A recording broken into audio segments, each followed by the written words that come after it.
Hello hello hello hello. Voice आ रही है बिल्कुल ठीक है। आइए चलिए वर्क पावर एनर्जी शुरू करते हैं। और बहुत सिंपल सिंपल से फॉर्मूले हैं। वर्क इक्वल टू में चालू है फोर्स इनटू रिलेटिव डिस्प्लेसमेंट होता है। और जब फोर्स वेरिएबल हो जाता है तो मैं इंट्रीग्रेशन करना पड़ता है। कुछ कुछ चीज़ें मैं आपको याद दिला देता हूँ। तो पहला सवाल है, ये तो बहुत ही सिंपल सवाल है। एक ऑब्जेक्ट मूव कर रहा है हॉरिजॉन्टल एक्सिलेरेशन जिसकी काइनेटिक एनर्जी की 10 जूल है, डिस्प्लेस थ्रू इतना डिस्प्लेसमेंट कर दिया, इतने फोर्स ने उसको डिस्प्लेस किया। Kinetic energy of the subject at the end of the displacement.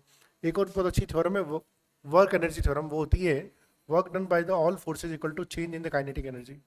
कुछ याद आ रहा है Gauri? Work done by the all forces is equal to the change in kinetic energy. तो हम पहले तो इनिशियल काइनेटिक एनर्जी निकाल लेते हैं। क्या दे रखी? इनिशियल काइनेटिक एनर्जी दे रखी 10 जूल।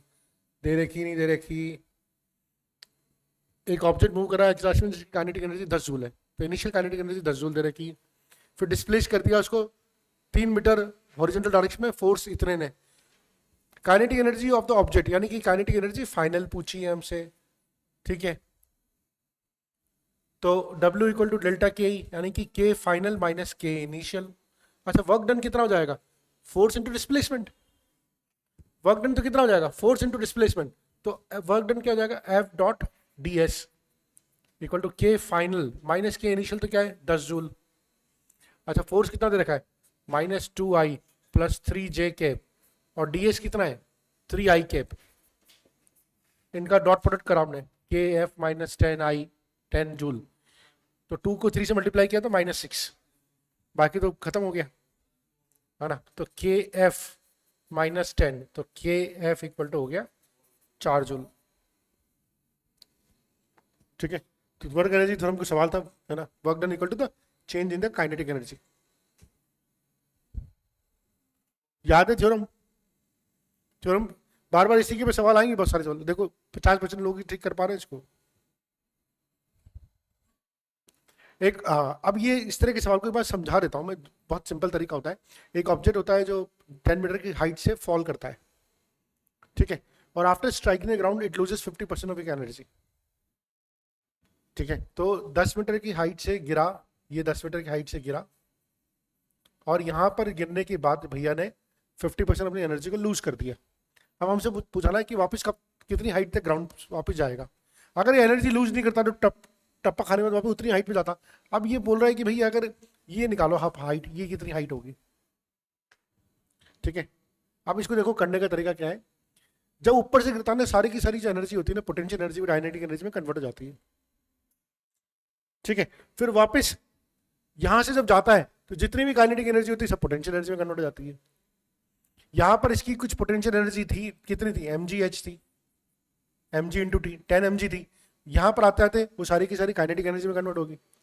यानी यहां पर जब आया तब भी इसकी जो टोटल काइनेटिक एनर्जी थी उसकी वैल्यू कितनी थी? 10 mg। लेकिन टकराने के बाद 50% लूज कर दी, यानी कि 5 mg से ऊपर गया, ठीक है। 5 mg से ऊपर गया और ऊपर जाके यहां तक गया। तो ऊपर मान लीजिए यहां तक गया तो ये इस पॉइंट की पोटेंशियल एनर्जी कितनी रहेगी? mgh। और किस एनर्जी से गया? 5 mg से गया। तो h इक्वल टू कितना हो गया? 5। तो ये सवाल आपको 2-3 बार मिलेगा इसमें। आज हम वर्क पावर एनर्जी डिस्कस कर रहे हैं। मैं बोलना भूल गया कि हम क्या डिस्कस कर रहे हैं। और जो स्टैंडर्ड तरीका है, आप वीडियो को पॉज कीजिए, खुद क्वेश्चन लगाइए और फिर सॉल्यूशन देखिए। Next, at any instant of time the displacement of a particle is given by this under the influence of the force 5 Newton, the value of instantaneous power। हमें मालूम होना चाहिए वैल्यू ऑफ इंस्टेंटेनियस पावर होता है F into we. बस ये लगा लो, F into v, F into v. अच्छा, पावर फोर्स तो दे रखा है 5 न्यूटन, फोर्स तो दे रखा है 5 न्यूटन। सर वेलोसिटी तो दे ही नहीं रखी, बिल्कुल नहीं दे रखी। लेकिन मैं डिस्प्लेसमेंट दे रखा है ना। हमें मालूम है डिस्प्लेसमेंट क्या दे रखा है? 2t-1। और वेलोसिटी क्या होती है? ds by D T. तो ये 2 आ गया। तो पावर हो गया 5 इंटू 2, 10 वॉट। 10 वॉट पावर हो गया, 10 वॉट। मैं समझ सकता हूँ कि आप इतनी जल्दी कैलकुलेशन कर नहीं पा रहे हो, मैं आपको मौका नहीं दे रहा हूँ, पहले पहले कर देता हूँ। Do you want me to slow down? ना टेक्निक है, मैं चाह रहा हूँ कि मतलब आप बताओ स्लो होना, स्लो हो जाए, कि आपको टाइम दूँ प्रैक्टिस करने का। दे देता हूँ नेक्स्ट में, चलो करो। A particle moves with velocity meter per second horizontally under the action of a constant force. The instantaneous power supplied to the particle.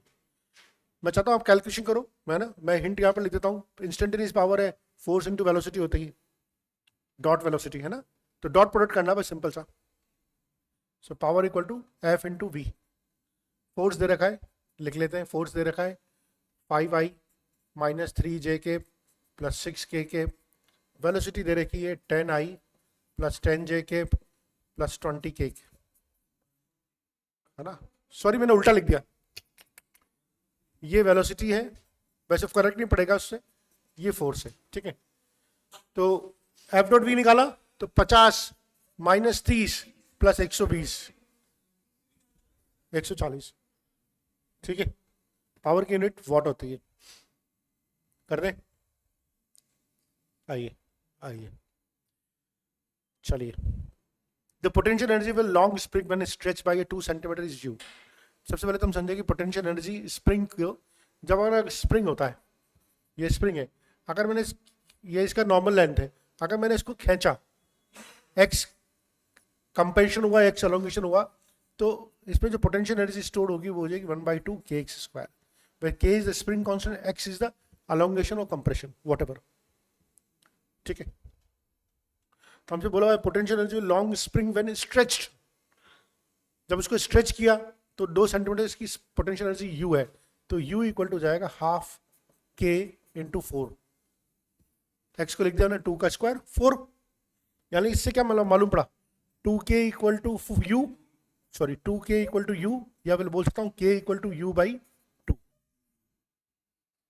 है ना. रुक जाओ, ठीक है. अब क्या करा मैंने, if the spring is stretch by 8 centimetre, अगर स्प्रिंग को 8 सेंटीमीटर स्ट्रेच कर दिया तो 1/2 k, ये हो जाएगा 64. ठीक है, और k की वैल्यू क्या थी 32k, और k की वैल्यू थी u/2, तो दिस इज 16u. ठीक है, कर रहे हो ना तुम लोग साथ साथ, तो मेरे से जल्दी कर रहे हो ऐसा लग रहा है मुझे ना. जैसे एक gravitational field is present in the region, इसका मास शिफ्ट किया A to B through different path, W1 W2 W3. Gravitational force देखिए क्या हो रहा है, हमने पढ़ा हुआ है ग्रेविटेशनल फोर्स एक कंजर्वेटिव फोर्स होता है, और कंजर्वेटिव फोर्स होता है पाथ डिपेंडेंट नहीं होता. मैंने आज भी बताया था, इसको ऐसे लेके जाऊं, इसको ऐसे लेके जाऊं, इसको ऐसे ऐसे ऐसे ऐसे, ऐसे लेके जाऊं. ठीक है, सब कुछ बराबर, वर्क डन इज बराबर. Next, energy that will be ideally radiated by a 100 kilowatt transmitter in 1 hour.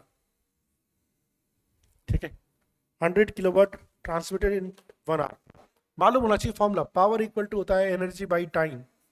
क्या क्या दे रखा है, पावर दे रखी है 100 किलोवाट, टाइम दे रखा है, हाँ, तो एनर्जी इक्वल टू जाएगा पावर इनटू टाइम. पावर कितना हो गया 100 किलोवाट, 10 की पावर 5 वाट, 100 किलोवाट को 10 की power 5 watt hour. So this is 3600, so this is 3.6 into 10 की पावर, नहीं सॉरी 36 into 10 की पावर 7, आंसर के हिसाब से जूल में एनर्जी होती है, जूल में. ठीक है, देखो अब कितना जल्दी जल्दी तुम्हारे पीवाई की होगी. तुम 12th वाले बच्चों को तो 11 के एक एक चैप्टर रोज करते रहना चाहिए. एक इलेक्ट्रिक लिफ्ट है जिसका लोड इतना है, is moving up with a constant speed. The frictional force opposing to the motion is 3000 Newton. Very good. The minimum power delivered by the motor to the lift in watts is. Diagram बनाते हैं, diagram बनाने से आसान होगा. एक lift है, very good, ये lift है सर, लिफ्ट भैया किधर मूव कर रही है, मूविंग अप, कांस्टेंट स्पीड से मूव कर रही है, यानी कि एक्सेलरेशन 0 है, तो इसकी स्पीड होगी 1.5 मीटर पर सेकेंड, इससे मूव कर रही है. ऑब्वियसली फ्रिक्शनल फोर्स, अगर लिफ्ट ऊपर कर रही है तो आप सोचिए फ्रिक्शनल फोर्स किधर लग रहा होगा, नीचे लग रहा होगा फ्रिक्शनल फोर्स. mg भैया तो हमेशा नीचे लगते ही हैं, mg भैया तो हमेशा नीचे लगते हैं. कितने हैं वो 2000 kg, यानी कि 2000 इंटू जी, इतना तो नीचे लग रहा होगा, यानी कि इसको बोल सकता हूँ 20,000 न्यूटन, इतना तो नीचे लग रहा होगा. अब हमें क्या चाहिए, minimum power delivered by the motor. अब भाई जब सारे फोर्सेस नीचे लग रहे हैं तो ऊपर कौन लगाएगा? मोटर ऊपर फोर्स लगाएगी, मोटर भाई ऊपर फोर्स लगाएगी। अब मोटर का जो फोर्स होगा वो कितना होगा? जितना ही नीचे पुल कर रहे होंगे उतना ही फोर्स मोटर लगा रही होगी। उससे ज्यादा फोर्स लगाएगी तो एक्सेलरेशन आ जाएगा। एक्सेलरेशन तो जीरो है इसका, क्योंकि इसने बोल दिया कांस्टेंट वेलोसिटी है। जितना ये दोनों पुल कर रहे होंगे उतना ही तो मोटर फोर्स लगाएगी। ये दोनों कितना पुल कर रहे हैं? अच्छा, अपोजिंग द मोशन कितना है? 3000 न्यूटन है। फ्रिक्शनल फोर्स कितना है? 3000 न्यूटन।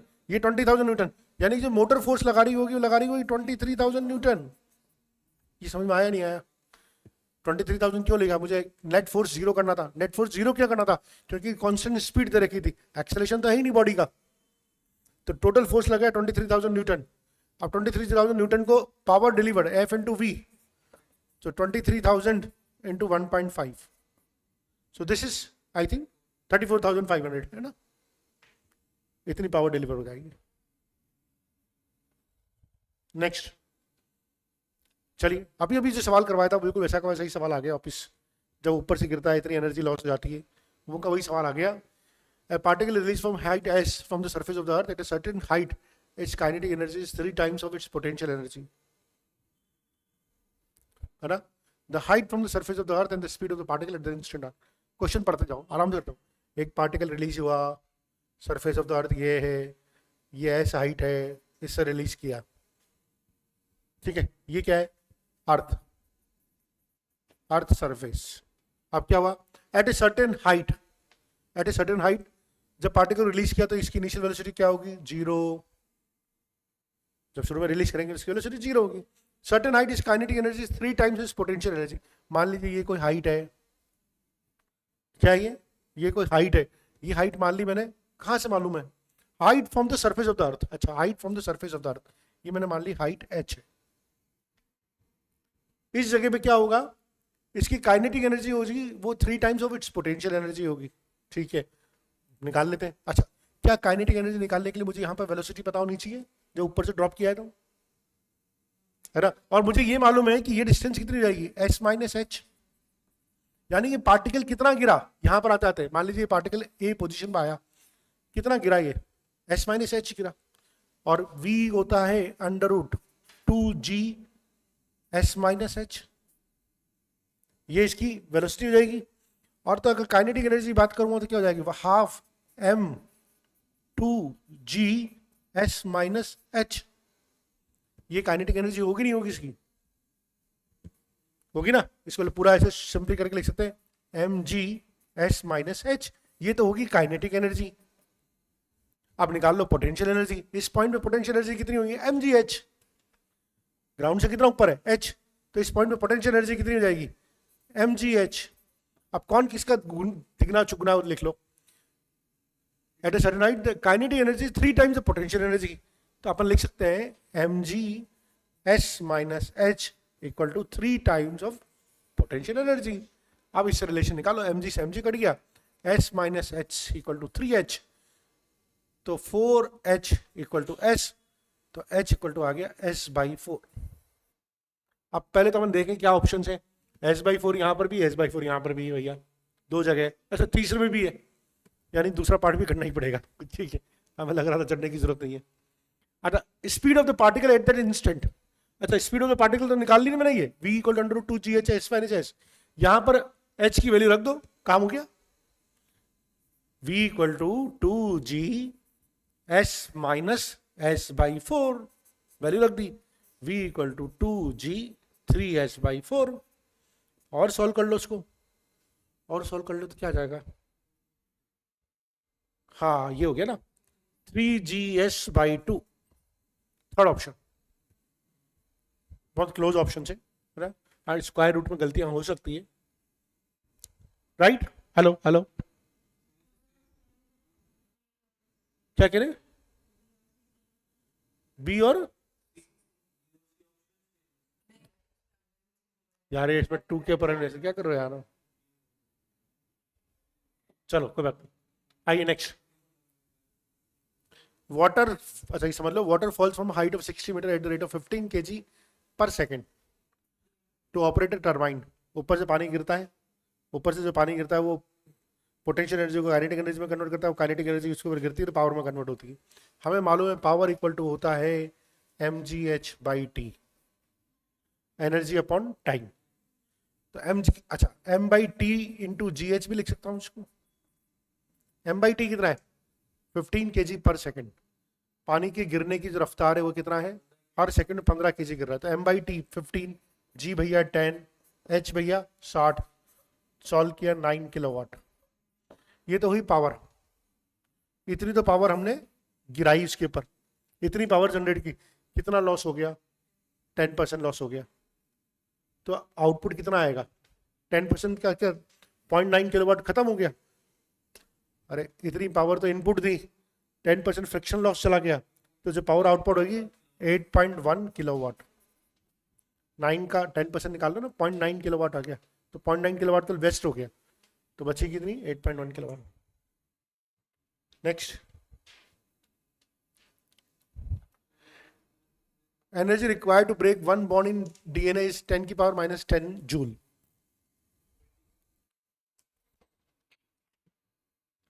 देखो याद रखिए 1 इलेक्ट्रॉन वोल्ट इक्वल टू होता है 1.6 इंटू 10 की पावर -19 जूल। ये रिलेशन पता होना चाहिए। एक इलेक्ट्रॉन वोल्ट इक्वल टू होता है 1.6 इंटू 10 की पावर -19 जूल। हम हमसे क्या पूछा है,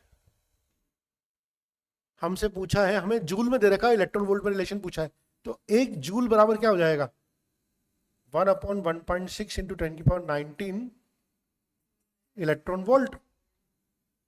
एक जूल में कितनी एनर्जी होगी, इतनी। हमसे पूछी 10 की पावर -20 जूल में कितनी होगी, मल्टीप्लाई कर दो 1/1.6 10 की पावर 19 अपॉन 10 की पावर इंटू 10 की पावर -20।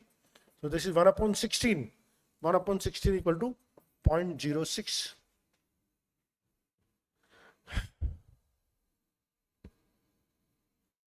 सॉल्व करके दिखाऊंगा एक्सपोनेंट्स को। ये सबसे इंपॉर्टेंट एक्सप्रेशन है, ये यूनिटरी मेथड है जो आपने मोल में भी बहुत पढ़ा था, केमिस्ट्री में पढ़ा था ना।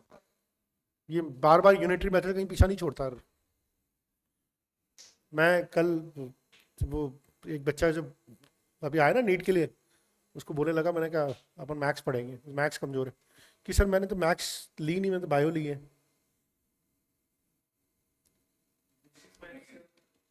तुम, हाँ मैं उसको 8th 9th मैंने जोड़ना घटाना तो सीखेंगे। नहीं सर मैंने तो मैथ्स ली नहीं ना सर, मैंने तो बायो ली है। तो मैडम तुम अभी जब किताबें उठाओगी ना 11th की, तो तुम्हें लगेगा कि तुम्हें मैथ्स ही पढ़नी है, फिजिक्स केमिस्ट्री में समझेगा मैथ्स ही करनी है।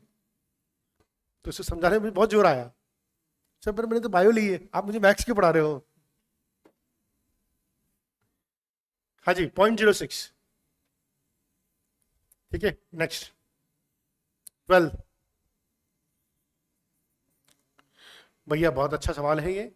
ए object of 500 gram initially at rest acted upon variable force. देखिए वेरिएबल फोर्स है, वेरिएबल फोर्स है, ठीक है। In the manner the velocities of the object is point x equal to 8 metre पे 12 मीटर पे, दोनों जगह वेलोसिटी निकालनी है ना। इन दोनों जगह पे इसकी वेलोसिटी निकालनी है। हमें मालूम है कि वर्क डन इक्वल टू क्या होता है, change in kinetic energy. Initially rest पे था तो वर्क डन इक्वल टू जाएगा फाइनल काइनेटिक एनर्जी। और वर्क डन किससे निकालते हैं, फोर्स इनटू डिस्प्लेसमेंट एरिया का ग्राफ का एरिया। अरे भैया ये एफ और ये एक्स, इसका जो ग्राफ है, चलो मैं बना ही देता हूँ। इसका जो ग्राफ है ऐसे बना रखा है, यूं, फिर बना रखा है यूं, ठीक है। ये है 5 पर, ये है 8 पर, और ये है 10, ये 10 भैया, ये 20, ठीक है। और फिर ये ना सीधा से चला जाता है यूं यूं यूं, फिर यूं। ये कितना हो गया 10, फिर यूं गया, और भाई ये 12 पे आ गया, ऐसे आ गया ना। और नीचे कहाँ तक चला गया, ये -25 यहाँ चला गया और -20 यहाँ चला गया। ऐसे ही है ग्राफ, है ना, बन गया। अब हमसे पहले तो अपन एक काम करते हैं, हमें तो जो मालूम है ये है फोर्स और ये है डिस्प्लेसमेंट। हमें मालूम है कि इसका जो एरिया होता है वो बताता है टोटल वर्क डन। फोर्स और डिस्प्लेसमेंट ग्राफ का जो एरिया होता है वो वर्क डन बताता है, ठीक है। तो हम पहले तो 8 मीटर तक इसका टोटल वर्क डन निकाल लेते हैं। तो 8 मीटर तक वर्क डन निकालो, 20 इंटू 5 100, ये कितना है 3 इंटू 10 30। ये समझ में आया नहीं आया, इसका एरिया 20 × 5, इसका एरिया 10 है, इसकी हाइट, इसकी डेप्थ वेट कितनी 3, तो 10 × 3 यानी 8 तक का एरिया तो हो गया 130 जूल। कितना वर्क डन हो गया? 130 जूल का वर्क डन हो गया। अच्छा, अब हमें मालूम है कि वर्क डन इक्वल टू होता है change in the kinetic energy. Kinetic energy final minus kinetic energy initial. चूंकि रेस्ट से स्टार्ट हो रहा है तो काइनेटिक एनर्जी इनिशियल तो 0 है। ये सब कर क्यों रहे? क्योंकि निकालना क्या है, मुझे वेलोसिटी निकालना है। वर्क डन निकालने से वेलोसिटी निकलेगी नहीं। वर्क डन को मैं चेंज करूंगा एनर्जी की टर्म्स में, तब जाके वेलोसिटी निकलेगी। तो work done equal to change in kinetic energy, kinetic energy final minus kinetic energy initial. Kinetic energy initial 0, तो kinetic energy final 1/2 mv² equal to 130। ठीक है, ये भैया कितना है मास? ½ kg, तो ये हो जाएगा v² equal to 4 × 130। v² equal to 4 × 130, या इसको भी बोल सकता हूँ 2 × √130। ठीक है, √130 कितना होता है अप्रोक्सीमेटली बताओ यार? 121 का स्क्वायर कितना होता है? 11, और 144 का स्क्वायर रूट 12, तो 11 से 12 के बीच में आएगा ना 130 का स्क्वायर, है ना? 11 से 12 के बीच में आएगा। तो लेट्स से कि ये 2 × 11.2 मान लो कुछ, तो कितना हो जाएगा? 22 के आसपास, 22 मीटर। ओ माय गॉड, हाँ ठीक है, मतलब एक्चुअली में 121 से 144 के बीच में तो 11.45 कुछ भी हो सकता है, तो ये 23 के आसपास हो सकता है। 23, ये तो नहीं होगा 18 तो किसी भी हालत में, है ना? 23, है ना? तो ये अच्छा, ये भैया भी नहीं होंगे डीबी, है ना? इन दोनों में से कोई ना कोई एक होगा। ठीक है, अब ये कर लिया हमने। अब अपन एक काम और करेंगे, 12 पे भी निकालेंगे। 12 पे भी निकाल के देखते हैं। तो 12 पे देखो, इतना तो मैंने निकाल ही लिया 130। अब देखो ये वाला जो महाराज है ना, इसको निकालना है, इस महाराज को निकालना है। ये वर्क डन जो होगा नेगेटिव होगा। अब देखो पहले तो ये ना, इसके भी 2 पार्ट कर लो। ये 2 × 20 -40 हुआ नहीं हुआ? ये 2 और ये 20 -40, इसको अलग से निकाल लूंगा मैं। इसका हो जाएगा बेस कितना है? 2, हाइट कितनी है? 5, और ट्राइंगल है तो हाफ बेस इंटू हाइट -5, फिर ये 20। ठीक है, तो 130 तो आ ही गया था। 130 की बात कितना आ गया? 130 + 20 150, और 150 में से 45 गया था 105 आया। यानी कि अब तो स्पीड कम होनी चाहिए, अब तो स्पीड कम होनी चाहिए। तो यहां तो ज्यादा हो रही है और यहां कम हो रही है। मैं कैलकुलेशन करके दिखा सकता हूं, लेकिन क्या है कि क्यों जबरदस्ती करें? हम बी और सी में तो आ ही चुके थे, यहां तो स्पीड बढ़ रही है, इसका मतलब है कि टोटल वर्क डन बढ़ना चाहिए, वर्क डन तो कम हो रहा है, यानी कि सी ऑप्शन। ठीक है, next, a force acts on a particle in a y direction where the force is Newton and y is in meter. Work done by the force to move the particle from y = 0 to y = 1 meter. चलो करो एक बार।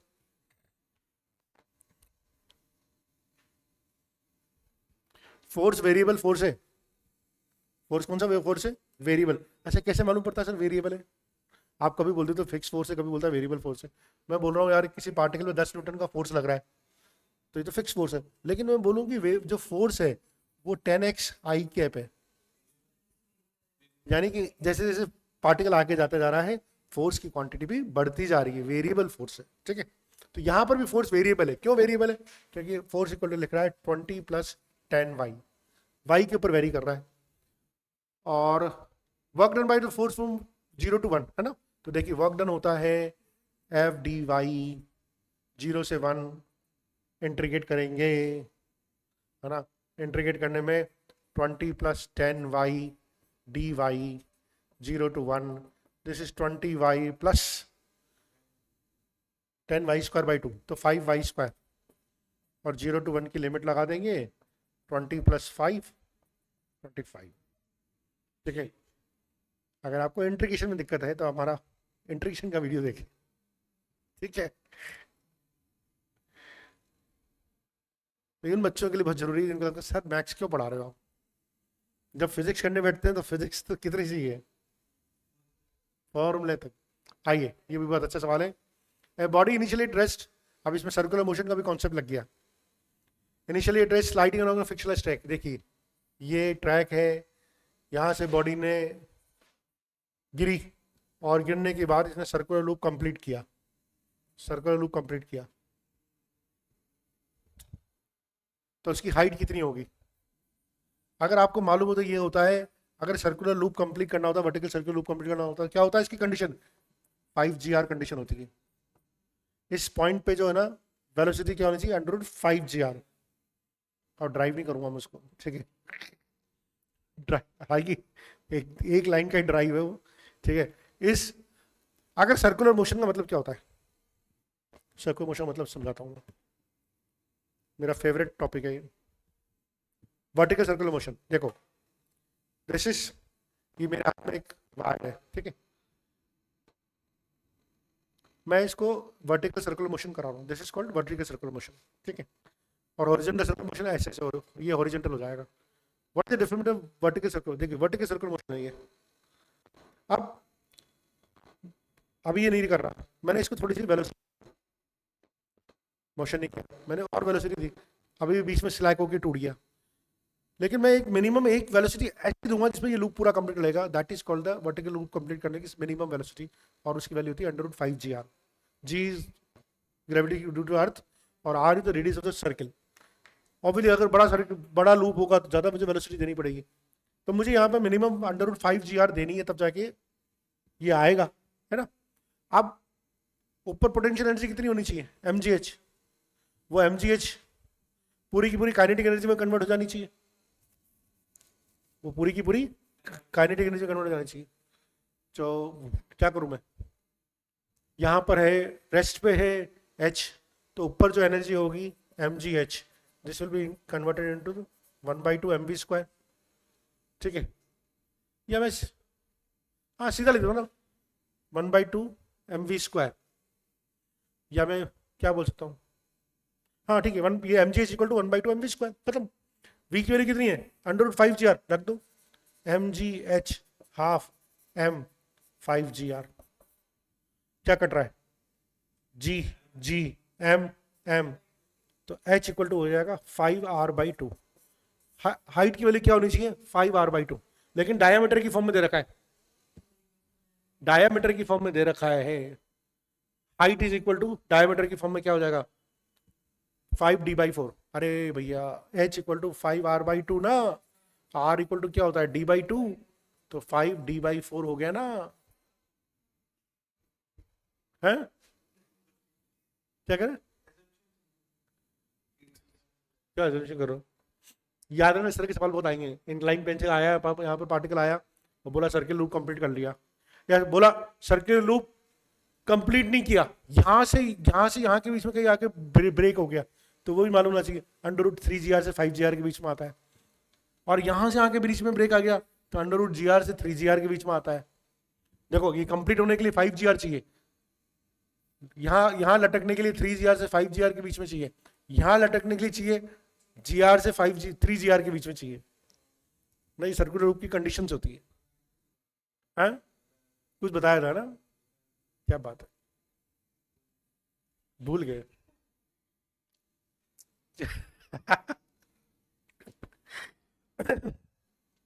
One end of a string L is connected to particle of mass m and the other end is connected to a small peg on a smooth horizontal table। तो ये table है हमारी, इस table पे है ना ये सर्कुलर मोशन हो रहा है, हॉरिजॉन्टल सर्कुलर मोशन होता है।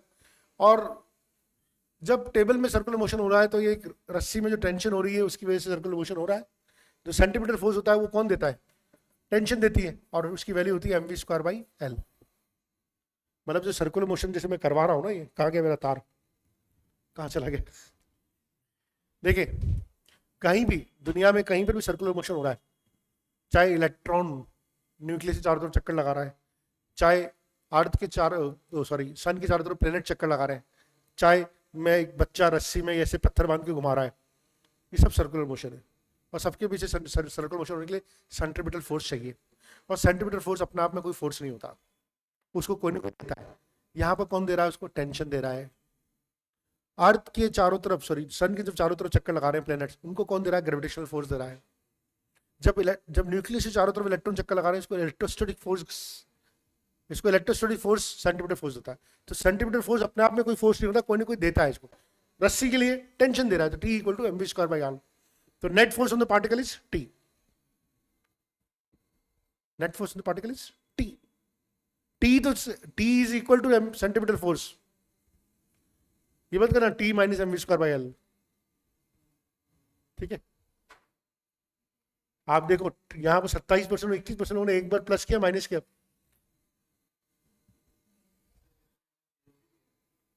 ठीक है। Next, consider a drop of rainwater having a mass 1 gram falling from a height of 1 kilometer. It hits the ground with a speed of 50 metre पर सेकेंड। एक rain drop है जिसका मास 1 ग्राम है, एक हाइट से गिरी 1 किलोमीटर से, हिट्स द ग्राउंड, ऊपर से गिरी, यहां पर गिरी, किस स्पीड से गिरी? 50 मीटर पर सेकेंड से। हाइट क्या है इसकी? 1 किलोमीटर, ठीक है। अब हमसे पूछा the work done by the gravitational force, क्या work done by the gravitational force, resistive force of the air. हमें मालूम है वर्क डन इक्वल टू होता है change in the kinetic energy, होता नहीं होता? जब ड्रॉप गिरी तो इनिशियल काइनेटिक एनर्जी तो जीरो थी इसकी, नीचे आता है इसकी वेलोसिटी स्पीड कितनी होगी? 50 मीटर पर सेकेंड। तो फाइनल काइनेटिक एनर्जी क्या होगी? के आई इज 0, के एफ 1/2, एम कितना है इसका? 10 की पावर -3, वी कितना है? वी स्क्वायर 2500 लिख दूं, सही है ना? इसको सॉल्व करा तो दिस इज 12.5 इंटू 10 की पावर -1। M I clear? इसको मैं ऐसे भी लिखता हूं 1.25 जूल। क्या ये क्लियर है? 1.25 जूल, ठीक है। तो डेल्टा के ही मेरा क्या आ गया? 1.25 जूल हो गया। अब वर्क डन इक्वल टू क्या होता है? Change in the kinetic energy. अच्छा, जब ये ड्रॉप नीचे आ रही है तो कौन कौन सी फोर्सेस काम कर रही है? एक तो ग्रेविटी नीचे की तरफ काम कर रही है, ग्रेविटी नीचे की तरफ काम कर रही है, डिस्प्लेसमेंट नीचे की तरफ हो रहा है, और एक काम कर रहा है resistive force of the air, जो हमें निकालना है।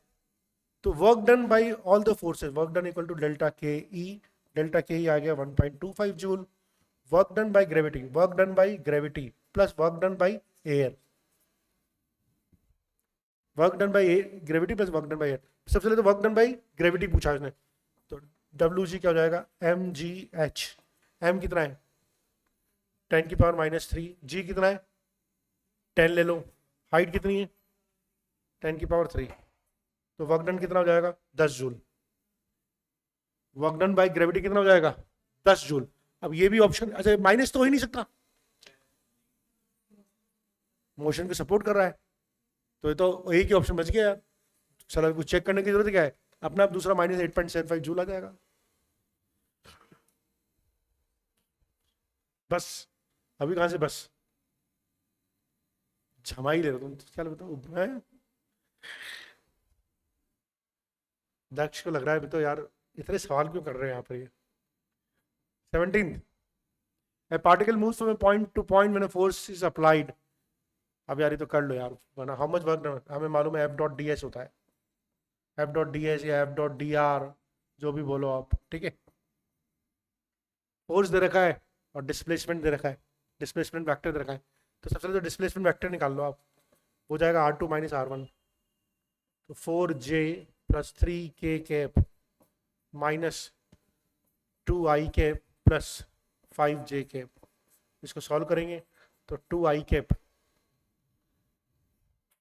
-j कैप + 3k कैप, ये तो आ गया R, है ना। फोर्स तो मालूम है ही सी, फोर्स कितना है? -2i कैप + 5j कैप, और इनका डॉट प्रोडक्ट लिया तो -4 + 5 1 जूल। नहीं, कई कुछ गलती कर दी हमने, तो -4 - 5, -4 - 5, कुछ तो गड़बड़ कर दिया उनको। हाँ, force 4i cap, sorry 4i cap + 3j cap, sorry force गलत ले लिया, 4i कैप + 3j कैप। अब मल्टीप्लाई करेंगे, 4 × 2 = 8 और -3, 5, 5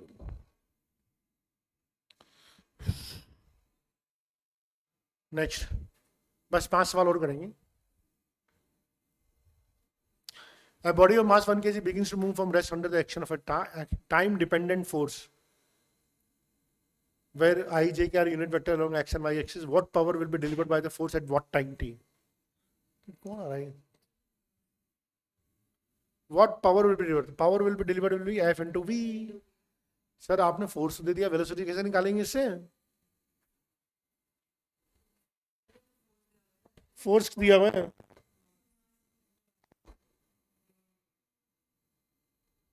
जिंदगी बहुत बेकार है ना? सवाल भी बेकार है. अच्छा, फोर्स को भी लिख सकता हूँ एम ए वी. एम लिख, ए को लिख सकता हूँ dv by dt, वी लिख दूंगा. सर ये भी ठीक है, पर ये dv by dt कहाँ से लाऊंगा सर? फिर v कहाँ से लाऊंगा सर? और अगर फोर्स लिख दिया तो v कहाँ से लाऊंगा सर? बहुत कहानी खराब है. अच्छा, ये आप ध्यान से देखो, ये मास 7 kg है, ये फोर्स है. क्या एक्सेलरेशन निकाल सकता हूँ? हाँ, तो एक्सेलरेशन निकाल दिया, F by m हो गया. तो जितना फोर्स है उतना का उतना एक्सेलरेशन हो जाएगा, क्योंकि मास तो 1 kg है. तो क्या हो गया? 2t i cap plus 3t square j cap. ठीक है, जरा आपने ये निकाल दिया. अब इस a से v कैसे निकालूंगा? हाँ, क्योंकि a इक्वल टू होता है dv बाई dt. अब इसको, ये dv को इधर रख दूंगा और t को इधर ले जाऊंगा, तो 2t i के प्लस 3t स्क्वायर j के dt. इंटीग्रेट करा तो t square plus t cube, t square i के t क्यूब j के. मैंने कर दिया यार, मतलब तुम ना इसमें मत सुन कि सर आपने कैसे इंटीग्रेट करा. 2 तो कांस्टेंट है, t का इंटीग्रेशन t स्क्वायर बाई 2 हो गया, 2 से 2 कट गया, t स्क्वायर का इंटीग्रेशन t क्यूब बाई 3 हो गया, 3 से 3 कट गया, तो मैंने सीधा लिख दिया t स्क्वायर i के प्लस t क्यूब j के. ये क्या आया? ये v आया. ये क्या आया? v आया. dv बाई dt तो ऑलरेडी आ चुका था, ये आ गया ना दोनों. m1 dv बाई dt आ चुका है, v आ चुका है. इन दोनों को मल्टीप्लाई करो, dot product, dot product, 2t और t square, 2t cube i cap. अच्छा, आई कैप की जरूरत ही नहीं ना, आई डॉट प्रोडक्ट लेता. 2t cube plus 3t square और t cube 3t pi 5 watt. Fourth option. अच्छा सवाल है, नीट वाले बच्चों के लिए तो मुश्किल थोड़ा सा. अरे जिसका बेसिक मैथ्स स्ट्रॉन्ग है ना, वही कर पाएगा, है ना? जिसको इंटीग्रेशन से डर नहीं लगता ना. तुम्हारा हो रखा है, धन्यवाद मानो कि तुम्हें बेसिक मैथ्स बहुत अच्छी तरह से कराया गया है, मतलब दुनिया बर्बाद है बेसिक मैथ्स के नाम पर. चलिए next. A ball is thrown vertically downward from a speed of 20 metre with an initial velocity of v naught. मतलब इसमें क्या है, ड्रॉप नहीं कर रहे, फेंक रहे नीचे. तो फेंक रहे हैं तो वेलोसिटी है, तो इसमें जब जमीन पे टकराएगा ना, तो इसकी जो काइनेटिक एनर्जी होगी ना, थोड़ी ज्यादा होगी. एक तो ऊपर की जो पोटेंशियल एनर्जी है वो तो होगी सही, और जिस वेलोसिटी फेंक रहे हैं वो एनर्जी भी इसमें जुड़ जाएगी. ठीक है, and loses 50% of the energy. चलो अपन समझते हैं.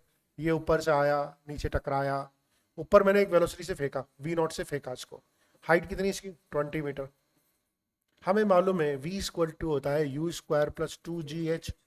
तो जो नीचे वाली वेलोसिटी होगी u स्क्वायर 4 नहीं, u स्क्वायर हो जाएगा v नॉट का स्क्वायर. किस वेलोसिटी से फेंका मैंने इसको? v नॉट वेलोसिटी से फेंका. 2g इंटू h 20, तो v स्क्वायर इक्वल टू बोल सकता हूँ v नॉट का स्क्वायर प्लस 40g. क्या ये समझ में आई बात? तो यहां पर जब टकराने वाला होगा तो इसकी काइनेटिक एनर्जी कितनी हो जाएगी? 1/2m v नॉट का स्क्वायर प्लस 40g. क्या ये काइनेटिक एनर्जी होगी नहीं होगी जब ये टकराएगा, है ना? अब इसके बाद कितनी एनर्जी लूज होगी इसकी? 50% लूज होगी. ठीक है, और ये रिबाउंड करके कौन सी हाइट तक गया? सेम हाइट तक गया.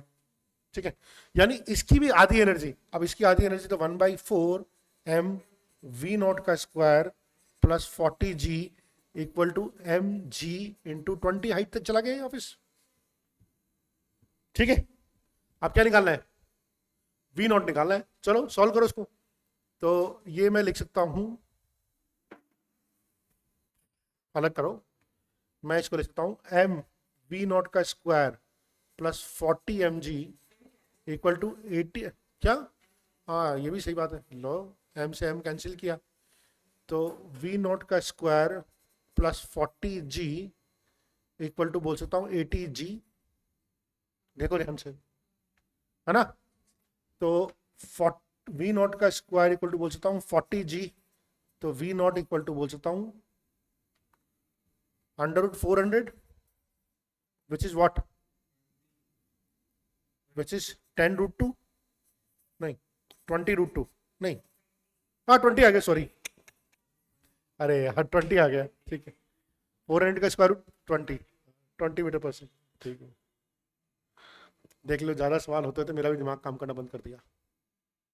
दो सिमिलर स्प्रिंग से पी एंड क्यू दोनों के स्प्रिंग कांस्टेंट दे रखे हैं such that KP is greater than के क्यू। तो हमें मालूम है, क्या मालूम है हमें, work done by the spring is half के एक्स स्क्वायर होता है, या वही वर्क डन जो होता है उसमें पोटेंशियल एनर्जी ग्रुप में स्टोर हो जाता है, ठीक है। तो अगर पहली वाली स्प्रिंग का पी बोलते हैं तो उसका वर्क डन हो जाएगा 1/2 पी के पी, और ये हो जाएगा एक्स पी का square, work done by Q हो जाएगा 1/2 के क्यू एक्स क्यू का स्क्वायर। अब देखो क्या बोला उसने पहले, अच्छा ये भी दे रखा है उसने के पी की वैल्यू जो है ना स्प्रिंग कांस्टेंट की वैल्यू वो के क्यू से बड़ी है, ये भी दे रखा है उसने। They are stretch first by the same amount, यानी कि पहले तो उनको सेम अमाउंट से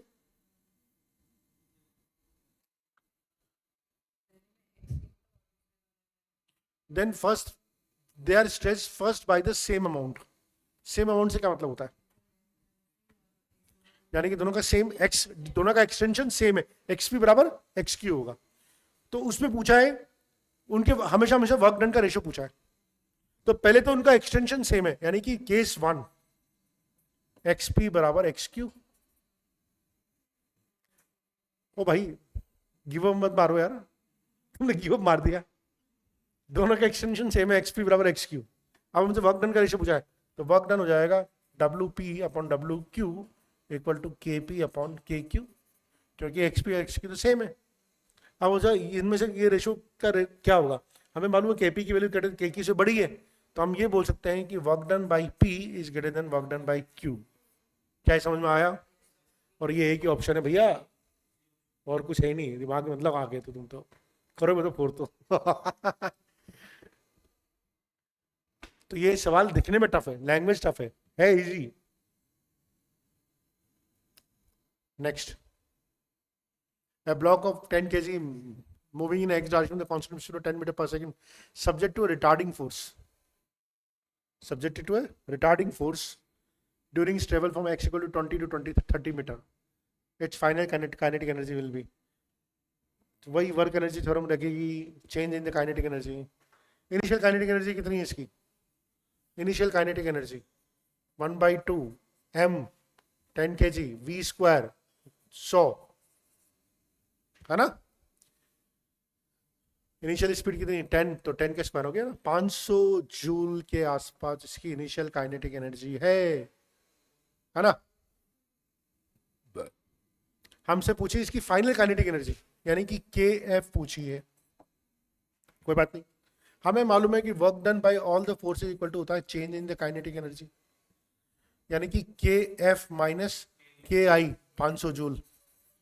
अब work done by all the forces, work done कौन सा, अच्छा वर्क डन किसके द्वारा हो रहा है, रिटार्डिंग फोर्स ही वर्क डन कर रही है बस, वर्क डन कौन कर रहा है, रिटार्डिंग फोर्स कर रही है।